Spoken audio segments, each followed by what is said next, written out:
What's up, guys? I'm gonna make this a video in its own, just because I know there's probably a lot of people that's gonna want to know how to do this. So, as I was doing my Integra job, I was undoing a lot of the wiring harness to get everything I needed out of the way for the ABS delete, and I came across a plug.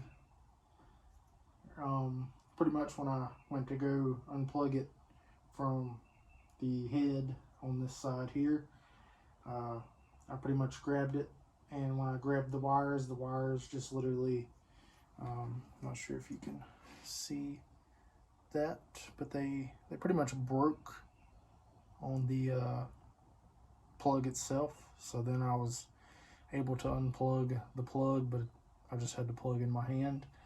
So the two wires are still down there. So in that case, if this happens to you, this is how to depin a plug on a wiring harness to put in new pins.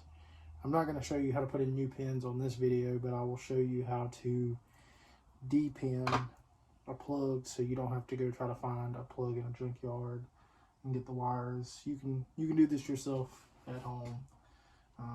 I've actually been doing a lot of this with this job, and I'll be doing my EF wiring harness next. So this is becoming pretty common for me.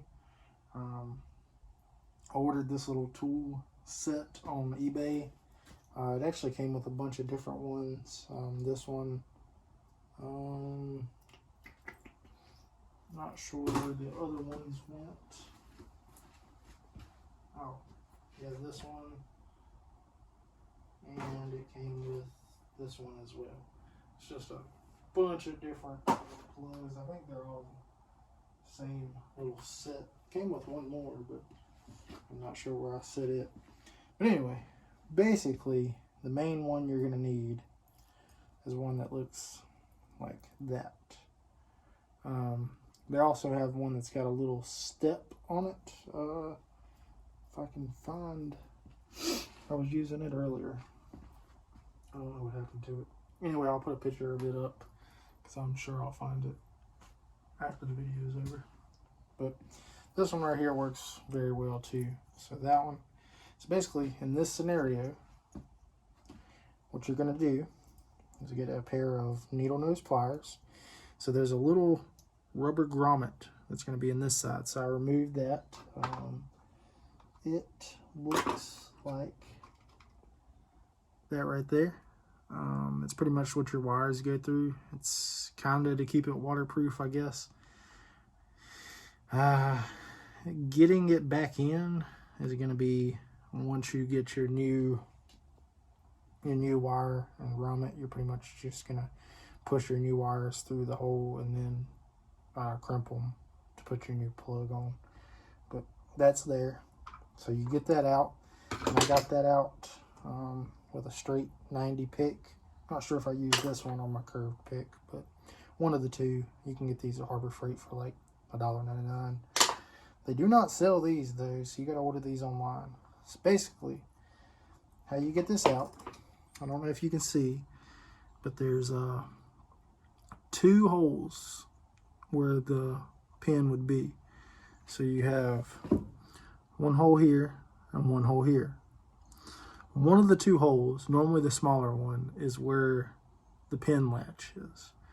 So basically what you're going to do is stick this into the smaller hole. So before I do that, I'm going to grab, now just to show you they're not loose, I'm going to grab this wire. See, it's in there, so I'm not bullshitting. So you're going to grab your wire. You're going to find your hole. I'm going to try to let you see me do this. It's kind of challenging. Alright, you stick that in. And come on, go in. Alright, hold on. Alright, let me try to stick this in first.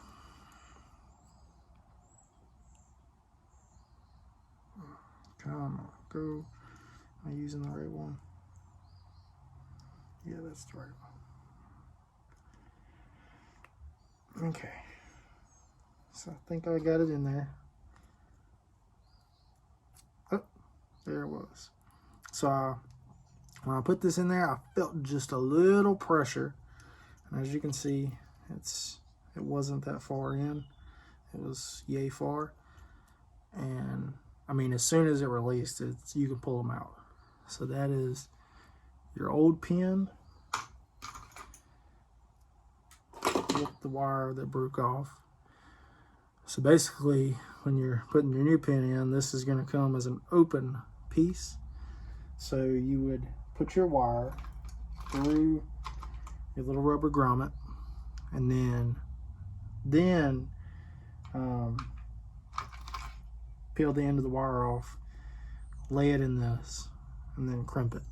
Once you crimp it, you can put your new one back in, and do that with both wires before you push them into the hole. So you can push them into the hole and then slide the grommet in, and it's not that bad of a job. It's fairly simple. So once you get the hang of it, you can do this no problem. It's a little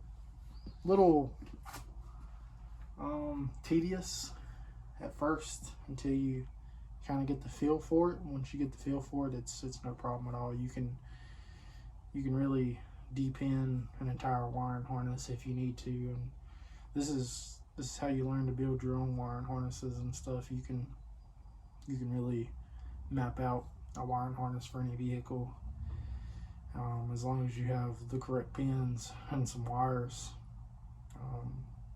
I personally like soldering, so if you can solder and do this, you can build a whole wiring harness for a car. But I just wanted to give y'all a little video on how to do that, and like I said, I'll even put it back in real quick.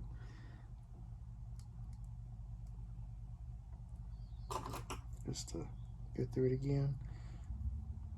Sometimes if it's upside down, it will not latch. I don't know if you heard that, but it's latched. You could hear it click in. And all you do is find your correct little pin. This one, stick it in the smaller hole. Like I said, you'll feel the little bit of pressure come off of it. When you do, you know you pretty much got it. Well, obviously I didn't have it. Like I said, it's tedious, but there we go. I think I was in the wrong one, to be honest. Okay. Ah, there it is. I heard it. Come right out. There you go. So that is how to depin a plug for a wiring harness. Just as you can see, that is the one that broke off. This is the wires that plug go to, which I don't know why my light isn't on. It's that one right there.